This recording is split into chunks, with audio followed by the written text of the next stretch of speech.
What if the North had a secret buried deep in its snow, older than even the oldest songs? Not just a tale whispered by drunk old men in the winter town, but a living beast, born of magic, blood, and vengeance.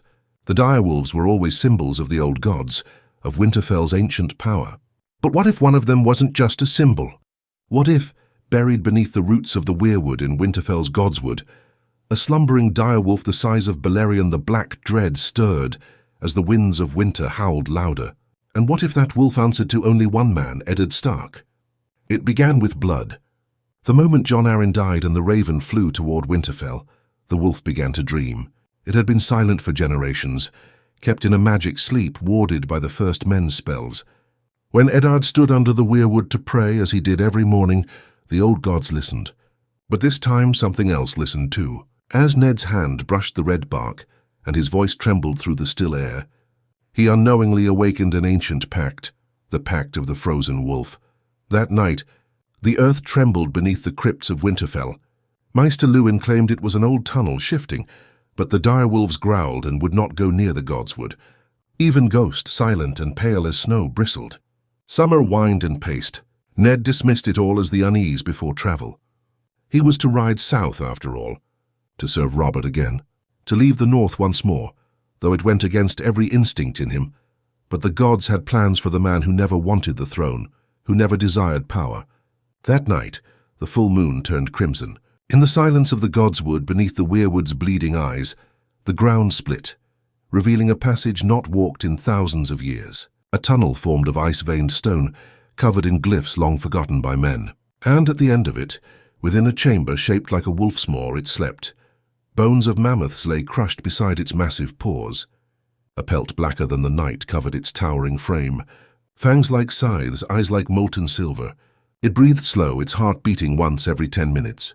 But when Ned Stark stepped before it, it opened its eyes. It did not snarl. It did not rise. It bowed its head. Ned told no one.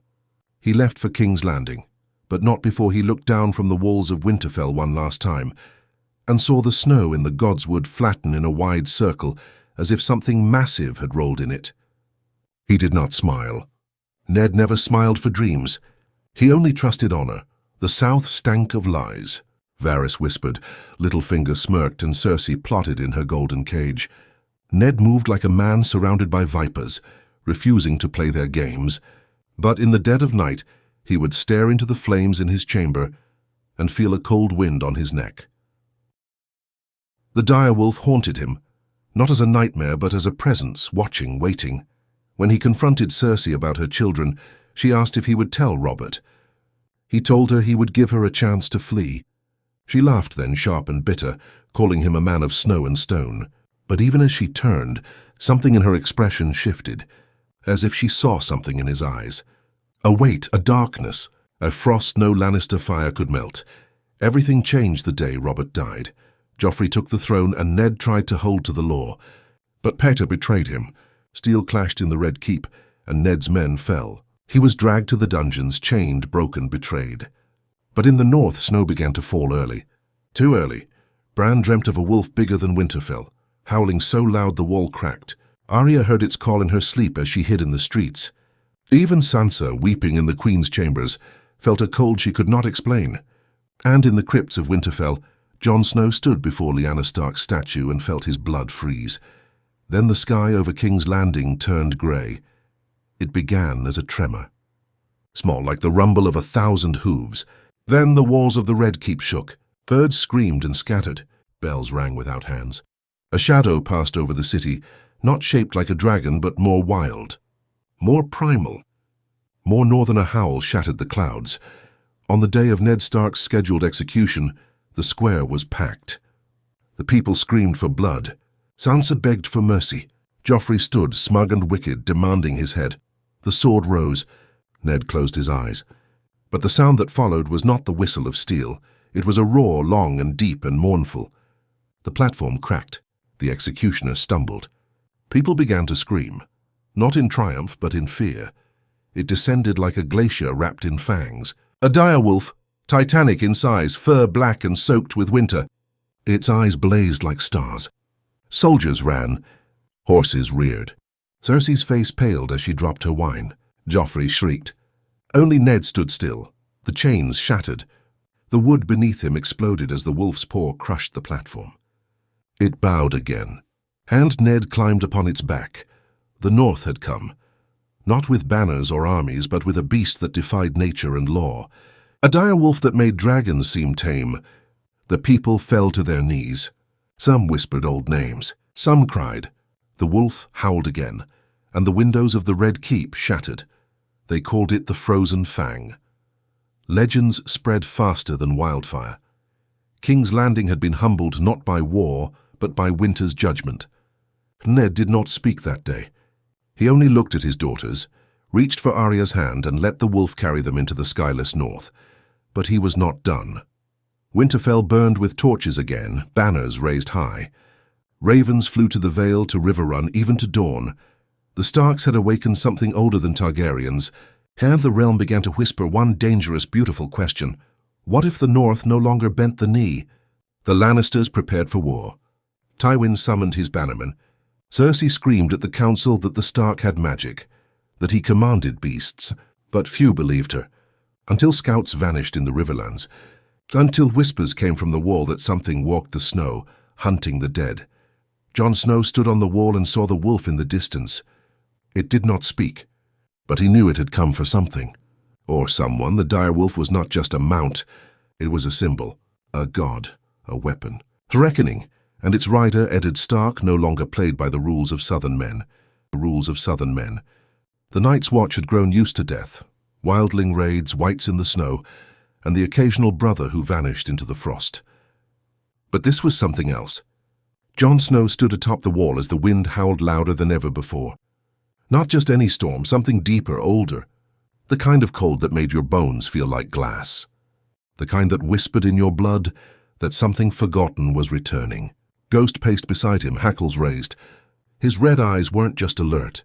They were scared. South of the wall, chaos brewed. Word spread faster than any raven ever could. The Frozen Fang, they called it. The direwolf of the North. Some said it was a demon from the Age of Heroes, bound by the first Stark in exchange for power. Others swore it was a punishment from the old gods, awoken to judge Westeros. But no tale shocked the realm more than the truth. Ned Stark was alive, and he rode it. At first, no one believed. The Lannisters had declared him dead. Cersei ranted that his head was taken, but peasants whispered of a giant wolf marching south from the Neck. Villages that once held Lannister banners now hung white direwolf flags. The king in the north had returned, and he rode not a horse, not a dragon, but the fury of winter itself.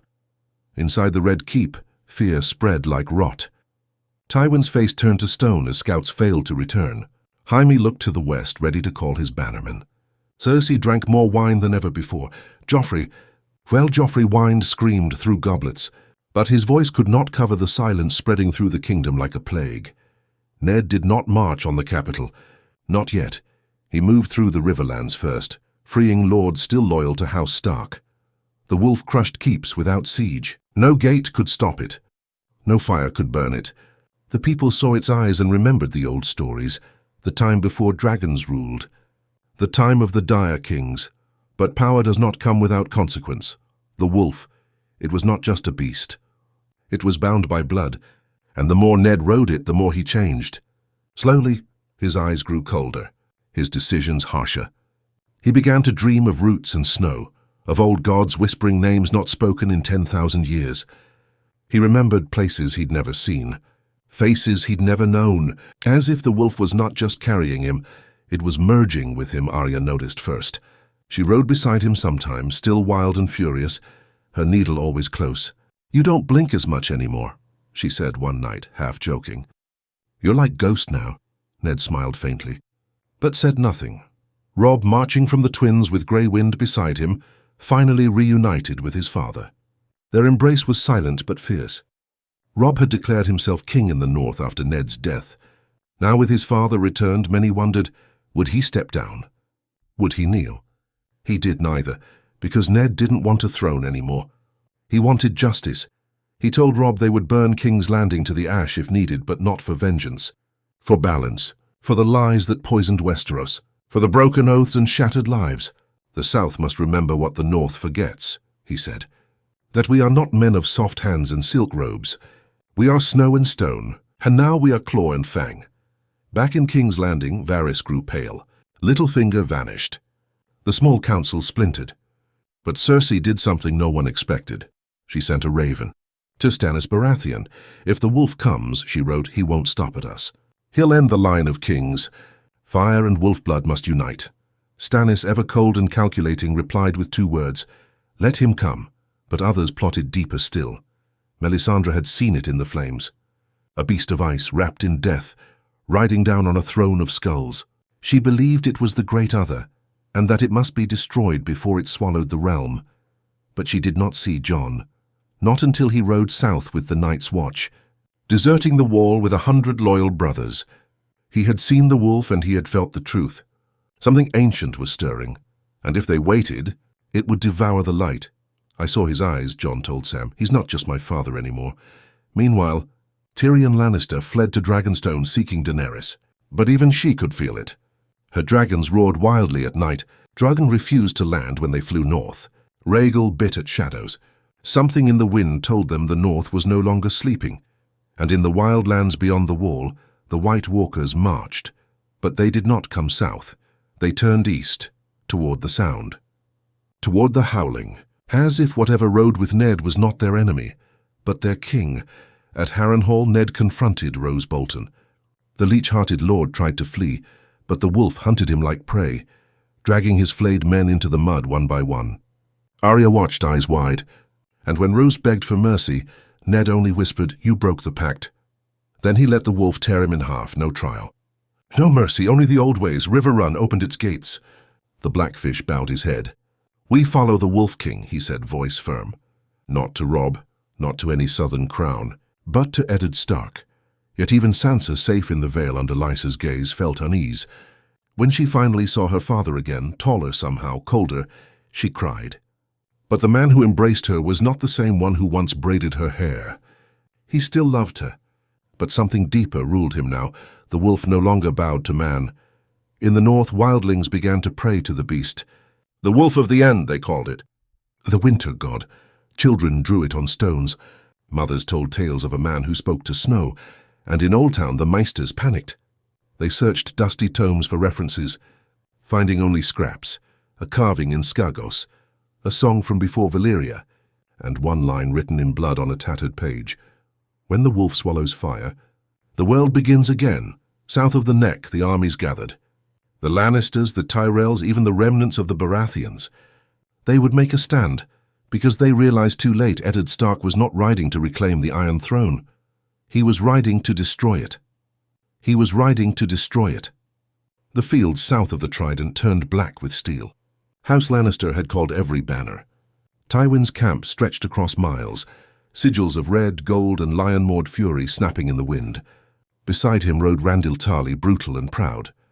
The Reach had come too, believing numbers would bring victory. Over 80,000 men stood beneath their banners, swords sharpened, shields ready. They waited for a man and a monster. Whispers ran like sickness through the camp. No one knew exactly what the wolf looked like. Some said it breathed ice. Others swore it was shadow-given shape.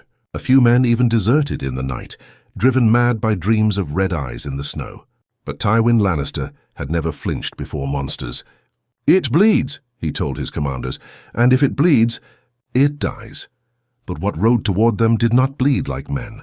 From the mists of the Neck, it emerged, massive paws crunching the earth, breath visible even in the heat of summer.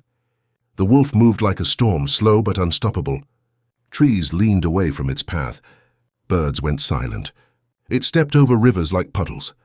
And on its back sat Eddard Stark, wrapped in black and grey, face carved from the old gods themselves. He had no banners. No music, no fanfare, just the weight of winter itself. Beside him rode Robb Stark, leading the northern host. House Mormont, Karstark, Reed, and even the mountain clans followed. They did not chant. They did not cheer. They knew this was not war. It was reckoning. The two armies met near Maidenpool, a place of old legends and bloodied fields. Tywin's archers lined the ridges. Siege engines stood ready. Hundreds of cavalry waited for the order to charge. But the moment the wolf came into view, truly, fully, it was as if the world paused. It towered above the trees, its back as wide as a hall. Its eyes were stars pulled from the coldest night. It opened its mouth and howled, not in rage, but in sorrow. The kind of sorrow that seeps into bones, that reminds all living things that time is borrowed. Horses panicked. Some men fell to their knees without being touched. Others screamed and dropped their weapons, clutching their heads as childhood terrors returned. Tywin gave the order to fire. Arrows flew like rain. They struck the wolf's fur and vanished, absorbed like breath into the sky. It didn't flinch. Ballista bolts bounced off its hide. Fire barrels shattered across its legs, but did nothing to stop it. Then it ran. The charge was like thunder crashing into the earth. Eddard did not scream. He did not raise a sword. He simply pointed. The wolf slammed into the front line, and the Lannister forces broke before they even understood what had hit them. Hundreds died in seconds. Men were flung like insects, shields torn apart like paper. A single paw crushed a siege engine. The Northern army surged behind, swords flashing in the chaos. Robb fought like the wolf was in his veins. Arya moved through the ranks like death-given form. Even Sansa, who had joined her father's camp days before the battle, stood beside Maester Luwin tending the wounded, her hands steady, her voice calm. She no longer wore silk. Tywin tried to rally the center. He yelled, pushed, struck his own men when they faltered. But then he saw it, those silver eyes staring at him across the field. The wolf stopped mid-battle. It bowed its head. Ned Stark dismounted. The ground beneath his boots froze. He walked through corpses untouched. Arrows dropped from the sky around him, as if repelled by unseen force. Tywin raised his sword, but his hands trembled. "What are you?" he asked. "I am the price," Ned said. "For what?" "For the lie you built this kingdom on." And then the wolf moved again. What happened next was never written accurately in any Maester's record. Some claimed the wolf devoured Tywin whole. Others say it simply brushed past him and turned his bones to frost. The truth? Only Ned knows. But when the Northern army walked through the ruins of Tywin's camp, not a Lannister banner remained. The field was a grave. The south was broken. King's Landing prepared for siege, but no word came. No raven, no warning. Just the silence of the wolf's retreat into the wilds. Ned did not claim the Iron Throne. He didn't even look at it. He turned north toward the wall, because it had begun. From beyond the wall, a wind carried voices. The dead no longer waited for nightfall. The others marched not to destroy, but to find their lost king. And something in the air told Jon Snow the truth he dared not speak aloud. His father wasn't just bonded to the wolf, he had become it. Ned's skin had paled. His voice grew distant. When he closed his eyes, the wind followed. Ravens whispered his name. The godswood of Winterfell wept with sap each time he passed.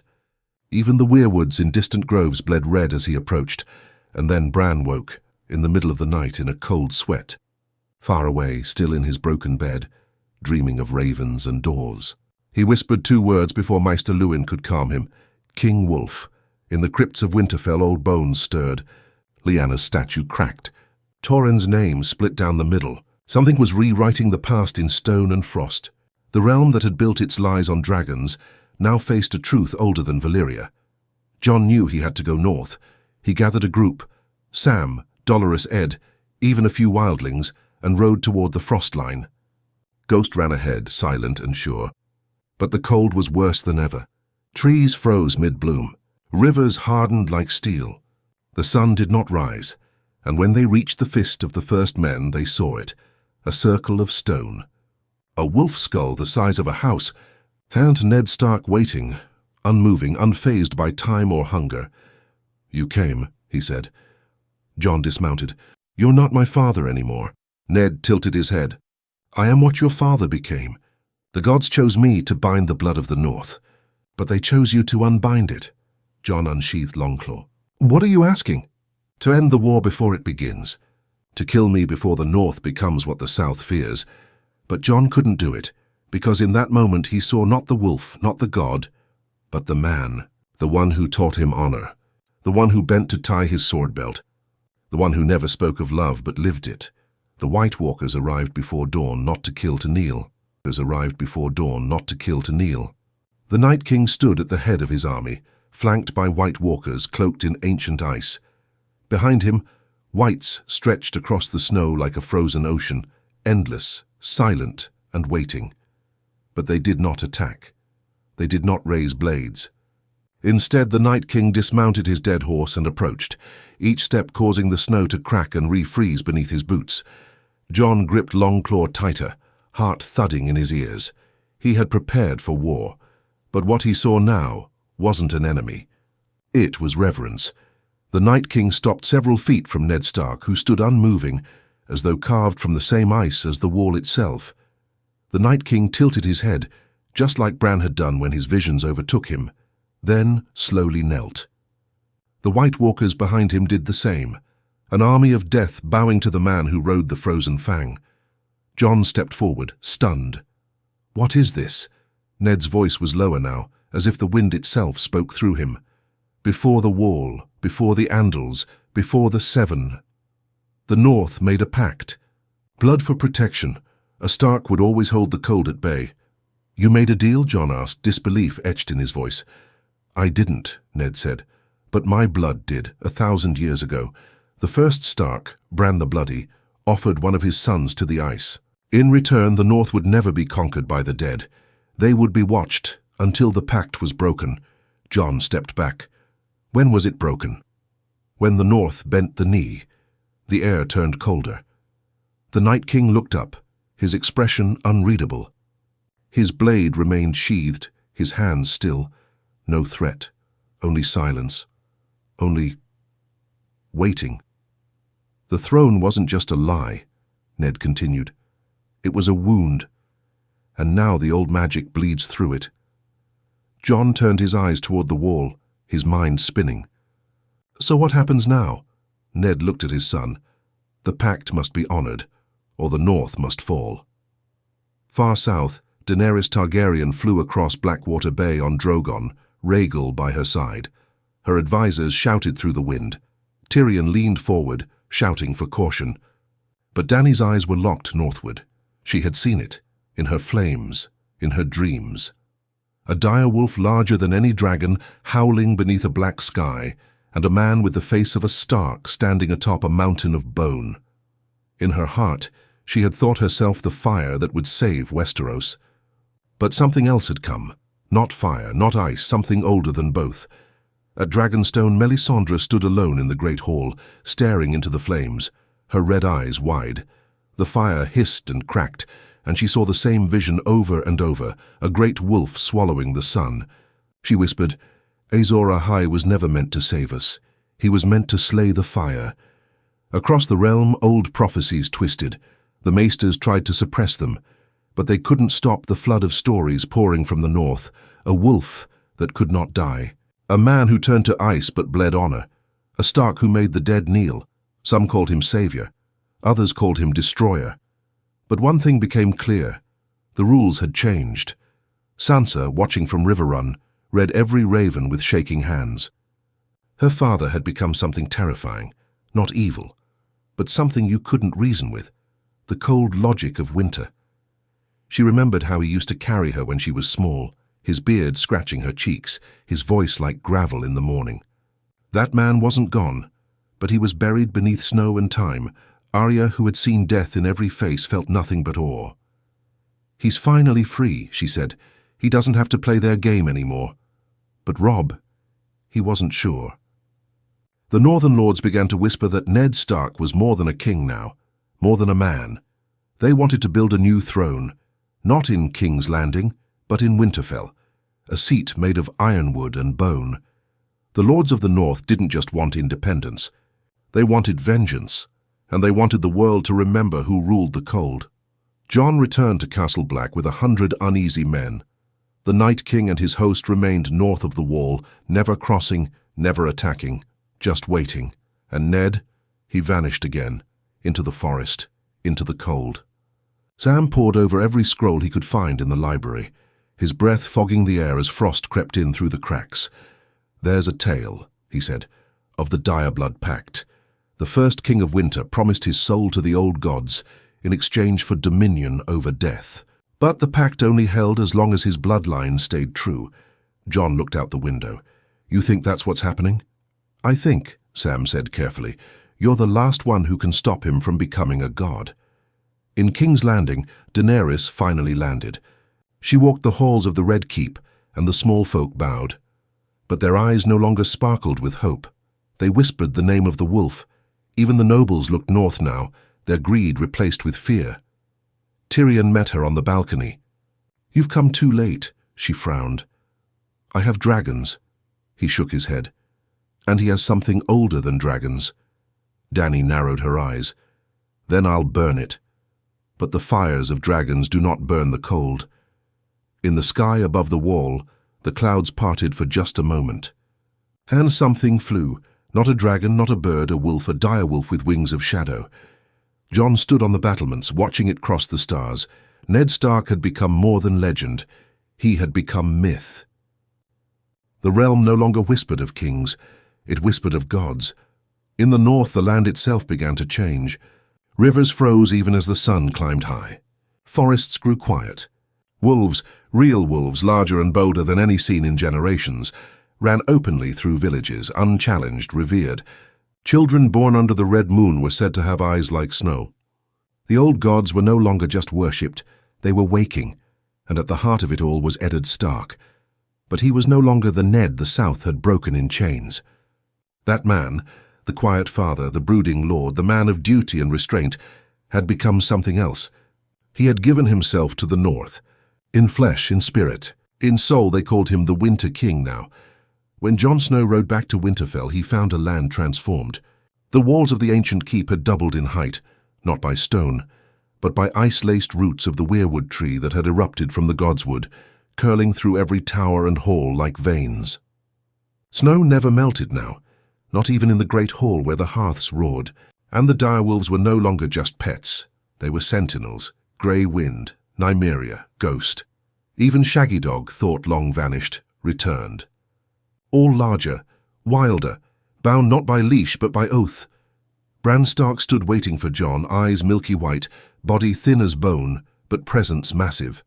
"He's not our father anymore," Bran said softly, voice layered with 1,000 echoes. "He's the bridge." "To what?" Jon asked. Bran tilted his head, just like the ravens in flight. "To what comes after kingdoms." In the depths of Winterfell's crypts, Ned Stark sat on a throne not built by men. It was shaped from the bones of extinct beasts, laced with ice and old bronze, wrapped in roots glowing faint red. He did not blink. He barely moved. But when Jon entered, the cold itself seemed to take notice.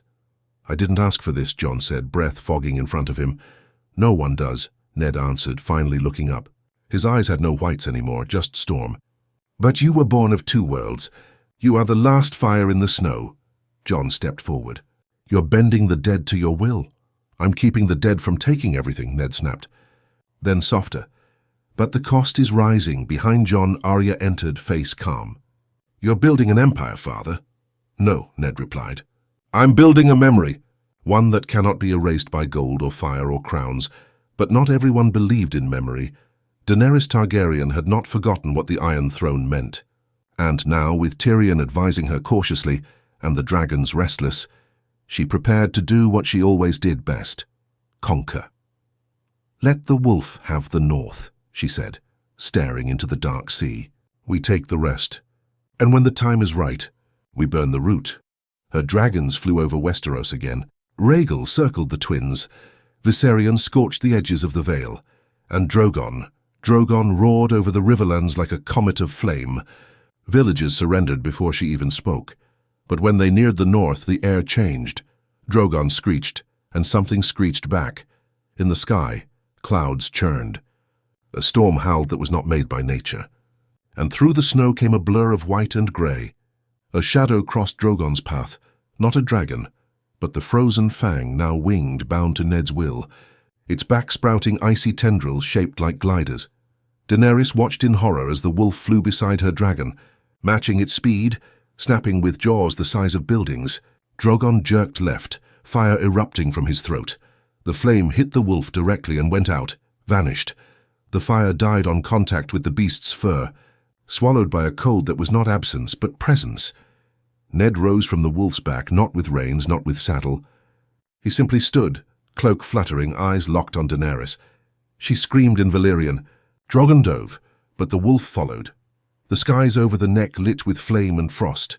Two legends, fireborn queen and frostbound king, colliding in the air as peasants below fled for miles in every direction. Trees exploded. Rivers cracked. The sky itself bled light, and then Drogon fell, wounded, not killed, but shaken, scarred. He limped west, howling in pain, and Daenerys, bloodied, burned, furious, vowed that she would finish what Aegon had started. "Let the north freeze," she said. "The south will melt it." But she didn't know. The fire had already begun to die. In King's Landing, the small folk turned their eyes north at night, seeing strange lights in the sky. Comets, wolves made of stars. The septs grew quiet. The Faith prayed to the Seven, but the Seven did not answer. In the great sept, a weeping septon screamed of visions. "The ice comes not to destroy us, but to remind us. We built our kingdom on a grave." Even the dragons began to fear the dark. Back in Winterfell, the north gathered. All the houses, all the blood. Sansa stood beside Robb, her dress no longer silk but black wool embroidered with red leaves. "This isn't a war anymore," she said. "It's a resurrection." Jon sat alone in the Godswood. Bran came to him, placing a hand on his shoulder. "You know what's coming," Bran said. Jon nodded. "The gods want me to kill him." Bran smiled sadly. "No, they want you to replace him." A silence fell. "I can't," Jon whispered. "You're already changing," Bran replied. "Look at Ghost." Jon turned. Ghost was larger. Not as large as the frozen Fang, but close. His fur shimmered now, and his eyes glowed faintly. He didn't just watch Jon anymore. He mirrored him. The blood was waking. In the far north, beyond the wall, the Night King waited still, unmoving. The dead no longer moved. They sat in frozen silence, forming strange patterns in the snow. Circles, spirals, sigils of the old north. They were waiting for the true king. For the moment, the Winter King crossed the wall, not as man, not as monster, but as God. Not as monster, but as God. The wall was never meant to keep the cold out. It was meant to keep something in. For thousands of years, it stood as the greatest monument to fear the world had ever known, a barrier built not from stone, but from terror. Not just to stop the White Walkers, but to bind the truth beneath it. Fair truth buried by time, by maesters, by kings who feared the gods would return. Now the truth stirred. The wall cracked at its edges. It didn't crumble. It breathed like lungs frozen for too long. Jon Snow stood atop it, wind ripping across his black cloak, Longclaw heavy at his side. He could feel the moment approaching. It wasn't just a battle. It wasn't even war, it was succession. Behind him, Ghost let out a long, low howl. Not mournful, not angry, just certain. At the base of the wall, thousands of northern men waited in the snow. No drums, no chants, only breath. The army of the dead, still silent, still motionless, stood across the frost fields, not advancing, not attacking, waiting for a command that never came. Because the Night King wasn't leading them anymore, he was following, and the Winter King, the man who had once been Eddard, Stark, approached the wall. He no longer rode the frozen Fang. He walked now, alone, but every step froze the ground behind him. His cloak was snow itself. His face was ageless. His eyes held no malice, no mercy, only purpose. When he reached the gate, it opened on its own, and the wall wept, not with water, with memory. Flashes of children sacrificed to the cold. Of ancient Starks carving their sigils into the ice. Of the first pact sealed in blood. Ned passed through the tunnel untouched by blade or fire. Jon descended the stairs to meet him. "You came alone," Jon said. "I always did," Ned replied. They stood face to face, two sides of the same truth. The boy born of fire and ice, the man reborn through oath and frost. "You're not him anymore," Jon said. "No," Ned agreed, "but I remember what he stood for." Jon stepped forward. "You're not here to fight. I'm here to end the line." Jon's breath caught. "Whose line?" "The king's," Ned said. "The conquerors, the liars, the dragons, the lions, even the wolves. No more thrones. No more kneeling. No more blood spilled over names carved into metal." Jon looked past him at the Night King, still kneeling in the snow. The whites behind him like frozen statues. "You're going to make them remember the old world," Jon whispered. "No," Ned said. "I'm going to erase the world that forgot." And then he drew a sword. It wasn't ice. It wasn't steel. It was something older. Black and rippling with cold mist, made of carved weirwood and dragonbone, glowing faint red like embers in snow. Jon drew Longclaw. The blades didn't clash, they sang. The sound echoed across the wall, across the dead fields, into Winterfell, into King's Landing, into every corner of Westeros. Every child cried out in their sleep. Every old man dreamed of wolves. Maesters dropped quills. Septons screamed. The duel didn't last long because it wasn't about victory, it was about choice. Jon drove Longclaw forward. Ned didn't dodge. The sword pierced his chest, and in that moment, the Winter King smiled. Snow stopped falling. The wind died. The sky turned pale blue, soft with light. Ned's body began to fade, not to dust, not to ash, but into mist. He did not bleed. He dissolved into memory. The dead army collapsed like marionettes, with their strings cut. The Night King crumbled to ice. The wall cracked and then healed. Jon fell to his knees. He had slain a god and become something. Else behind him, Ghost howled. The sound echoed across the realm. The weirwoods wept sap. The dragons in Dragonstone roared in agony. Daenerys collapsed to her knees, tears on her face, knowing instinctively something had changed. The fire had lost. In King's Landing, the Iron Throne melted, not by dragonflame but by cold wind that drifted in through shattered windows. The melted throne froze mid-pool, forming jagged shards like thorns of regret. Sansa became Warden of the North. Arya vanished into the winds, chasing whatever waited beyond the edge of maps. Bran disappeared from his chamber, seen only in ravens and reflections. But Jon, he stayed at the wall. He didn't speak. He didn't rule. He simply watched. For centuries they would say he never aged, that the direwolf at his side never died, that snow never touched him but followed him, that the White Walkers never returned, not because they were gone but because they no longer had to. The world below rebuilt itself. New kings rose. Wars returned. But they all knew one thing. The North no longer needed to conquer because it had already won. No one ruled the North. The North ruled itself. And in the frozen stillness beyond the wall, a lone figure stood wrapped in shadow, eyes glowing like stormlight, watching for the day the world would forget again, waiting. Because winter is not a season, it is a warning, and its name was Stark. Its name was Stark.